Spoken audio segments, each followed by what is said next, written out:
கழிந்த வருஷத்துல சத்துருக்கள் உங்களை பயமுறுத்தி இருக்கலாம், ஏதாவது காரியத்தை சொல்லி உங்களை பயமுறுத்தி இருக்கலாம், உங்க முன்னாடி அவங்க நிமிர்ந்து நின்று இருக்கலாம், உங்களை நகைச்சிருக்கலாம், உங்களை புறக்கணிச்சிருக்கலாம், உங்களை ஏமாத்திருக்கலாம், உங்களை வேண்டாம் என்று சொல்லிருக்கலாம், உங்க குடும்பத்தை உங்களை விட்டு ஒதுக்கி இருக்கலாம். ஆனா நான் சொல்லுகிறேன், அவர்களுக்கு முன்பாக தான் இது உங்களோட மீட்பின் வருஷம்.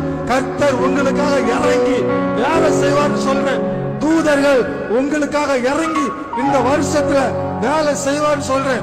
ஒவ்வொரு நாட்களும், ஒவ்வொரு நிமிடமும், ஒவ்வொரு நொடியும், ஒவ்வொரு மணி நேரமும், ஒவ்வொரு பகல் இரவென்று உனக்காக கர்த்தர் யுத்தம் செய்வார்.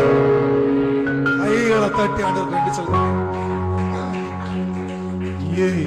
கர்த்தர் உங்களை மீட்டெடுக்கும் வருஷம் சொல்றேன். ஆமா, என்னுடையவர்களை நம்மெல்லாம் அவருடைய சுதந்திரவாளி. ஆமே, இஸ்ரவேல் என்னுடைய